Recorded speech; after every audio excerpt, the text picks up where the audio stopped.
नमस्ते बच्चों। आज हम चर्चा करेंगे कक्षा 12वीं की पुस्तक वितान भाग 2 में से अतीत में दबे पांव, जिसे लिखा है ओम थानवी ने। आज हम पढ़ेंगे इसका दूसरा भाग। पिछली वीडियो में हम इसके पहले भाग पर चर्चा कर चुके हैं, तो सबसे पहले देख लेते हैं हम इसका संक्षिप्त में सार। यह पाठ लेखक ओम थानवी की मोहनजोदड़ो की यात्रा के अनुभवों पर आधारित है। इस पाठ में लेखक ने एक और भूतकाल और इतिहास की जानकारी दी है, तो वहीं लेखक और उसके साथियों को मोहनजोदड़ो के घरों में दबे पांव व चुपचाप घुसने का अपराध बोध भी है। इसलिए पाठ का शीर्षक अतीत में दबे पांव रखा गया है। लेखक ने मोहनजोदड़ो की यात्रा के दौरान अजायब घर भी देखा, जिसकी इमारत की तुलना किसी कस्बाई स्कूल की इमारत से की है। कस्बाई होता छोटे से कस्बे में जो छोटे छोटे स्कूल होते हैं। मोहनजोदड़ो की खुदाई में निकली 50,000 से अधिक चीजें भी लेखक ने दिखाई हैं। सिंधु सभ्यता को स्व अनुशासित सभ्यता लेखक ने माना है कि वो अपने आप ही अनुशासित लोग थे, और बताया है कि उस समय कोई राजतंत्र या फिर धर्मतंत्र नहीं था। ना तो कोई एक छत्र राजा राज करता था और ना ही कोई धर्मों का आडंबर था। छोटी छोटी चीज़ों या लघुता को महत्व देने के कारण लेखक ने इसे लो प्रोफाइल सभ्यता भी कहा है। लेखक ने उनके सौंदर्य बोध का वर्णन करते हुए बताया है कि उनका सौंदर्य बोध राजपोषित या धर्म पोषित न होकर समाज पोषित था। अतीत में दबे पांव शीर्षक की सार्थकता। इस पाठ से हमें अतीत में बसे सुनियोजित सड़कों, नगरों, अनाज भंडारों, यातायात के साधनों के रूप में बैलगाड़ी, उनकी जीवन शैली आदि की जानकारी मिलती है। लेखक अपनी इस यात्रा को दबे पांव इसलिए मानता है क्योंकि वह और उनके साथी मकान मालिकों की इजाज़त के बिना ही उनके घरों में धीरे से वह दबे पांव प्रवेश कर गए। उन्हें अजनबी घर में अनधिकार चहलकदमी करने का अपराध बोध भी होता है। उनको लगता है जैसे वह किसी पराये घर में पिछवाड़े से चोरी छुपे घुस आए हों। वे मानते हैं कि यह सभ्यता हमारी है, परंतु घर हमारा नहीं है।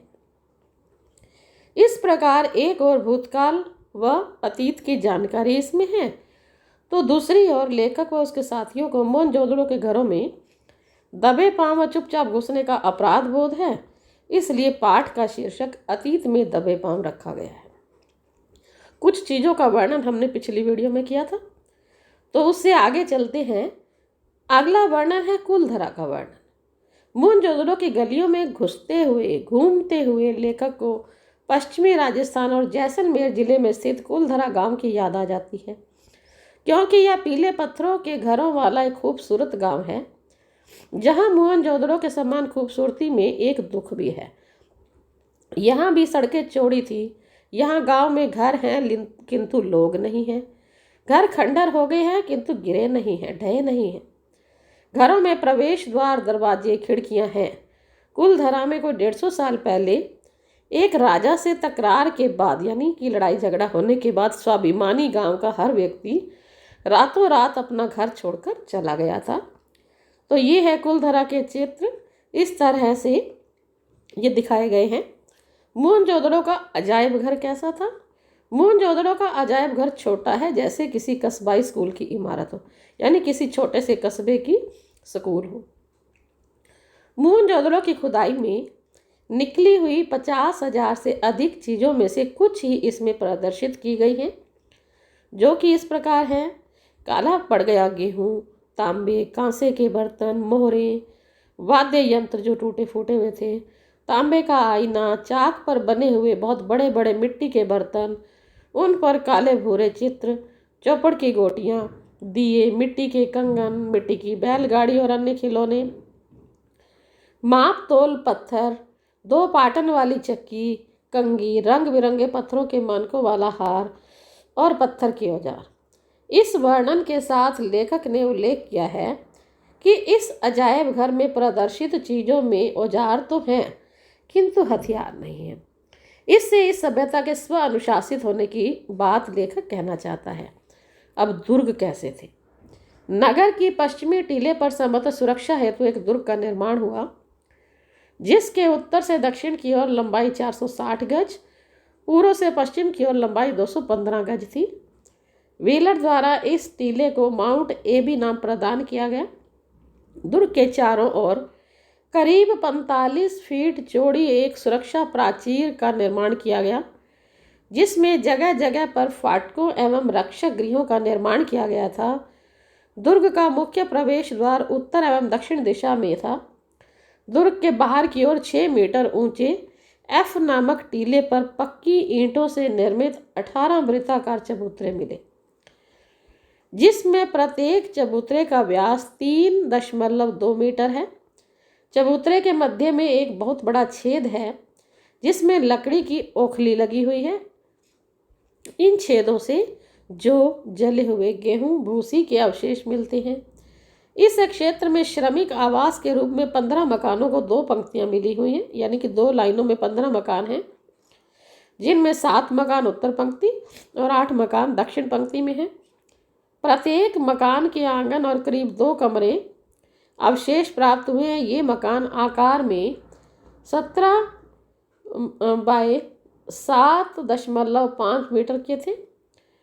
चबूतरों के उत्तर की ओर निर्मित अन्नागारों यानी अन्न के भंडार की 2 पंक्तियां मिली हैं, जिनमें प्रत्येक पंक्ति में 6-6 कमरे निर्मित हैं। दोनों पंक्तियों के मध्य करीब 7 मीटर चौड़ा एक रास्ता बना था। प्रत्येक अन्न भंडार करीब 15.24 मीटर लंबा, 6.10 मीटर चौड़ा है। सिंधु सभ्यता का कला में मोहरों का अपना विशिष्ट स्थान था। अब तक करीब 2000 मोहरें प्राप्त की जा चुकी हैं। इसमें लगभग 1200 अकेले मोहनजोदड़ो से प्राप्त हुई। ये मोहरें बेलनाकार, वर्गाकार, आयताकार और वृत्ताकार रूप में मिली हैं। मोहरों का निर्माण अधिकतर सेल खड़ी से हुआ। इस पक्की मिट्टी की मूर्तियों का निर्माण चिकोटी पद्धति से किया गया है, किंतु कुछ मोहरें काचल मिट्टी से, गोमेद से, चट और दूसरी मिट्टी से भी बनी हुई प्राप्त हुई हैं। अधिकांश मोहरों पर संक्षिप्त लेख एक श्रृंगी, सांड, भैंस, बाघ, गेंडा, हिरन, बकरी एवं हाथी के चित्र उकेरे गए हैं। इनमें सर्वाधिक आकृतियां एक श्रृंगी, सांड की मिली हैं। लोथल और देशलपुर से तांबे की मोहरें भी मिली हैं। इस तरह से वहाँ मिली हुई पशुओं की आकृतियां हैं ये, और मोहरों की आकृतियां ये है गहने और मोहरों की आकृतियां। कृषि पालन और पशुपालन कैसा था? आज के मुकाबले सिंधु प्रदेश पूर्व में बहुत उपजाऊ था। सिंधु की उर्वरता का एक कारण सिंधु नदी से प्रतिवर्ष आने वाली बाढ़ भी था। सिंधु घाटी सभ्यता के लोग गेहूं, जौ, राई, मटर, ज्वार आदि का अनाज पैदा करते थे। वे 2 किस्म की गेहूं पैदा करते थे। बनावली में मिला, जो उन्नत किस्म का है। इसके अलावा वे तिल और सरसों भी उपजाते थे। सबसे पहले कपास भी यहीं पैदा की गई। इसी के नाम पर यूनान के लोग इसे सिंडन कहने लगे। हड़प्पा यूं तो एक कृषि प्रधान संस्कृति थी, किंतु यहाँ के लोग पशुपालन भी करते थे। बैल, गाय, भैंस, बकरी, भेड़ और सूअर पाला जाता था। हड़प्पा के लोगों को हाथी तथा गैंडे का ज्ञान भी था। ये थे वहाँ औजार। इस तरह के औजार वो लोग रखते थे। अब धार्मिक जीवन कैसा था? अभी तक सिंधु घाटी की इस खुदाई में कोई मंदिर या पूजा स्थान नहीं मिला। अतः इस सभ्यता के धार्मिक जीवन का एकमात्र स्रोत यहाँ पाई गई मिट्टी और पत्थर की मूर्तियाँ तथा मोहरें हैं।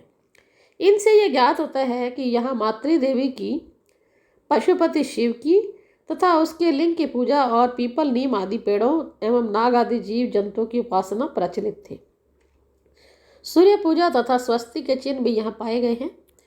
मोहनजोदड़ो की नर्तकी की प्रसिद्ध कांस्य मूर्ति भी संभवतः उस समय के देवता के सम्मुख नाचने वाली किसी देवदासी की प्रतिमा के रूप में प्राप्त हुई है।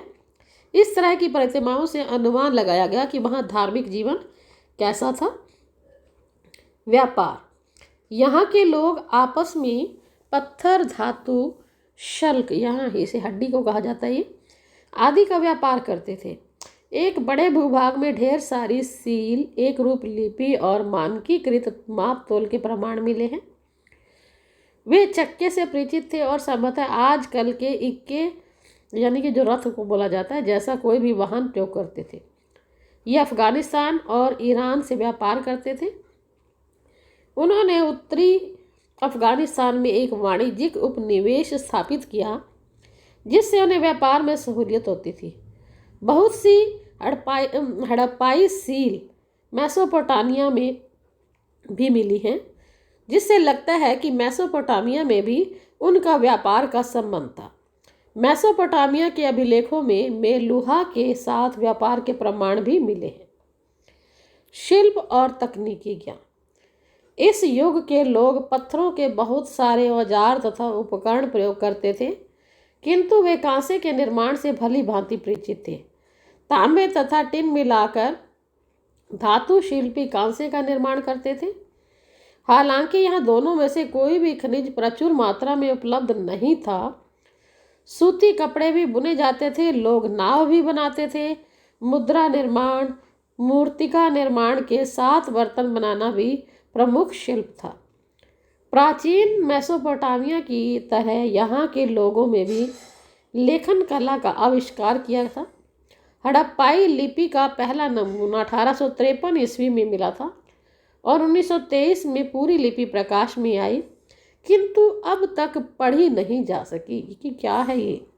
लिपि का ज्ञान हो जाने के कारण निजी संपत्ति का लेखा जोखा आसान हो गया। व्यापार के लिए उन्हें माप तोल की आवश्यकता हुई और उन्होंने इसका प्रयोग भी किया। बाट की तरह की कई वस्तुएं मिली हैं जिससे पता चलता है कि तौल में 16 या उसके आवर्तक यानी उससे आगे 16, 32, 48, 64 इस तरह से इनका उपयोग किया जाता था। दिलचस्प बात यह है कि आधुनिक काल तक भारत में 1 रुपया 16 आने का होता था। 1 किलो में 4 पाव होते थे। हर पाव में 4 कर्मा यानी 1 किलो में कुल 16 कर्मे होते थे। महाजल कुंड, इस तरह से बहुत बड़े बड़े जल कुंड वहाँ पर बनाए हुए उन्होंने खोजे। मोहनजोदड़ो और हड़प्पा में इस तरह के कुंड देखने को मिले या अवशेष मिले। ये चित्रकला के नमूने हैं। इस तरह की चित्रकलाएं वहाँ पर मिली, दीवारों पर की हुई।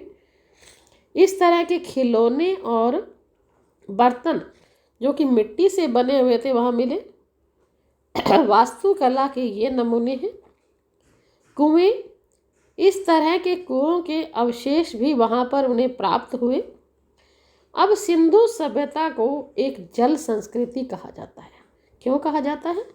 कई कारण हैं। पहला कारण, नदी। सिंधु सभ्यता सिंधु नदी के किनारे बसी सभ्यता थी और नदी के पानी के नुकसान से बचने के लिए उन्होंने अपनी बसावट टीलों पर की थी। कुएं, यह संसार की पहली ज्ञात संस्कृति है जिसमें कुएं पाए जाते हैं। मोहनजोदड़ो में पक्की ईंटों से बने लगभग 700 गोलाकार कुएं थे जिनसे सिंचाई भी की जाती थी। महाकुंड और स्नानागार, पवित्र जल के लिए अनुष्ठान के समय सामूहिक स्नान के लिए पक्की ईंटों से बने महाकुंड थे जिनकी पार्श्व दीवारों में सफ़ेद डामर का प्रयोग किया जाता था। उस समय प्रत्येक घर में एक स्नानागार होता था। जल निकासी, उस समय जल निकासी व्यवस्था बेजोड़ थी। प्रत्येक घर में पक्की ईंटों से बनी नालियाँ होती थी जो बाहर एक हौद में खुलती थी। हौद का गंदा पानी भी पक्की ईंटों से बनी हुई बंद नालियों से आगे जाता था। मुख्य सड़कों के दोनों तरफ समानांतर ढकी हुई नालियाँ होती थी। इस तरह के नमूने दिखाए गए हैं। सिंधु सभ्यता एक जल संस्कृति के रूप में। सिंधु सभ्यता के बारे में कुछ अन्य जानकारियाँ। मोहनजोदड़ो के घरों में कमरे छोटे होने के भी कई कारण थे। क्या क्या कारण थे? सबसे पहले तो आबादी का अधिक होना। जगह कम थी, आबादी अधिक थी, इसलिए घर छोटे छोटे बनाए जाते थे। नौकरों के लिए नीचे कमरे होते थे जो छोटे रखे जाते थे। नीचे के कमरे छोटे रखकर ऊपर की मंजिल का निर्माण किया जाता था। मुख्य फसलें व फल क्या होती थी? कपास, गेहूँ, जौ, सरसों, ज्वार, बाजरा, रागी, चना, बेर, खजूर, अंगूर व खरबूजे। सिंधु सभ्यता एक स्वानुशासित सभ्यता थी। सिंधु सभ्यता को स्वानुशासित सभ्यता या समझ से अनुशासित सभ्यता भी कह सकते हैं, क्योंकि उनकी नगर योजना व्यवस्थित और वास्तुशिल्प उत्तम था। उनकी जल निकासी व्यवस्था व जल प्रबंध सुव्यवस्थित था। उनकी मोहरों ठप्पों के अवशेष भी मिले हैं। उनकी साफ सफाई व अन्य सामाजिक व्यवस्थाएं उत्तम थी। उनमें एक रूपता भी थी। उस समय कोई राजतंत्र या धर्मतंत्र नहीं था। उस समय के किसी महल, मंदिर या समाधि के अवशेष नहीं मिले हैं। उस समय के औजारों के अवशेष तो मिलते हैं, किंतु हथियारों के नहीं। इस प्रकार उनमें स्व अनुशासन था। अनुशासन जरूरी भी था, लेकिन ताकत के बल पर नहीं, स्व अनुशासित के बल पर। सिंधु सभ्यता साधन संपन्न सभ्यता, इसे हम साधन संपन्न सभ्यता भी कह सकते हैं, क्योंकि उनका नगर नियोजन उत्कृष्ट था। 2 मंजिला घरों में बड़ा आंगन होता था। उनकी खेती उन्नत थी। अनाज भंडार भरे रहते थे। सिंचाई के लिए कुओं का इस्तेमाल करते थे। यातायात के लिए बैलगाड़ियों का इस्तेमाल करते थे। उस समय मोहरों का प्रचलन था। आभूषणों का प्रयोग करते थे। कशीदेकारी के लिए सोने की सुइयों का इस्तेमाल किया जाता था। इसे लो प्रोफाइल सभ्यता भी कहा जाता है। क्यों? लो प्रोफाइल सभ्यता का तात्पर्य होता है छोटी छोटी चीज़ों या लघुता को महत्व देने वाली व भव्यता का आडंबर न करने वाली सभ्यता। सिंधु सभ्यता को लो प्रोफाइल सभ्यता इसलिए कहा गया है क्योंकि छोटी छोटी चीज़ों को महत्व देते थे। मूर्तियाँ छोटी होती थी। मूर्तियों पर छोटा मुकुट होता था। मुकुट पर सिर पेच नहीं होता था। औजार छोटे थे। नावों का आकार छोटा था। किसी भी बड़े महल व समाधियों के अवशेष भी नहीं है। इस प्रकार यह संस्कृति लघुता में भी महत्ता का अनुभव कराने वाली संस्कृति थी। सौंदर्य बोध, वास्तुकला और नगर नियोजन जो था उत्तम और सुंदर था। उनके द्वारा बनाई गई धातु व पत्थर की मूर्तियाँ सुंदर थी। उनके द्वारा बनाए गए मिट्टी के बर्तनों पर मनुष्य, वनस्पतियाँ, पशु पक्षियों के सुंदर चित्र थे। केश विन्यास भी सुंदर था। मोहरें सुंदर होती थी, जिन पर बारीक आकृतियाँ खुदी हुई थी। उनकी लिपि सुघड़ अक्षरों वाली थी और खिलौने और आभूषण भी सुंदर थे। उस समय तांबे, कांसे, हाथी दांत व सोने की सुइयों से सुंदर कशीदाकारी, कपड़ों पर चित्र अंकित करने की कला की जाती थी। उस समय की मूर्तियों पर गुलकारी वाले दुशाला कहा जाता है, शाल जिस पर चित्र फूल अंकित किए जाते हों, ये मिलते थे। उस समय किसी राजतंत्र या धर्मतंत्र का अभाव था। कोई महल या समाधि नहीं थी। अतः उनका सौंदर्य बोध समाज द्वारा प्रोत्साहित व समाज पोषित होता था। तो ये है सिंधु सभ्यता में मिले हुए, ये था दुर्ग, एक टीला जो मैंने आपको बताया था। इस तरह की सभ्यता के ये अवशेष उन्हें मिले थे। अवसान, यानी ये सिंधु सभ्यता नष्ट कैसे हुई? यह सभ्यता मुख्यतः 2500 ईस्वी पूर्व से 1800 ईस्वी पूर्व तक रही। ऐसा आभास होता है कि यह सभ्यता अपने अंतिम चरण में हन्यासोन्मुख थी, यानी कि नष्ट होने के कगार पर थी। इस समय मकानों में पुरानी ईंटों के प्रयोग की जानकारी मिलती है। इसके विनाश के कारणों पर विद्वान एक मत नहीं है। सिंधु घाटी सभ्यता के अवसान के पीछे विभिन्न तर्क दिए गए हैं, जैसे बर्बर आक्रमण, लोगों द्वारा किए गए जलवायु परिवर्तन, पारिस्थितिक असंतुलन, बाढ़ तथा भूतात्विक परिवर्तन, महामारी और आर्थिक कारण। ऐसा लगता है कि इस सभ्यता के पतन का कोई एक कारण नहीं था, अपितु विभिन्न कारणों के मेल से ऐसा हुआ जो अलग अलग समय में या एक साथ होने की संभावना है। मोहनजोदड़ो में नगर और जल निकासी की व्यवस्था से महामारी की संभावना कम लगती है। भीषण अग्निकांड के भी प्रमाण प्राप्त हुए हैं। मोहनजोदड़ो के एक कमरे से 14 नर कंकाल भी मिले, जो कि आक्रमण, आगजनी और महामारी के संकेत भी हो सकते हैं। तो बच्चों, ये थी सिंधु सभ्यता यानी कि मोहनजोदड़ो और हड़प्पा नगर की के बारे में, इतिहास। अब इस पूरे चैप्टर को दोबारा से पढ़िए और इससे बनने वाले विभिन्न प्रश्नों को याद करके अपनी अभ्यास पुस्तिका में लिखिए। धन्यवाद।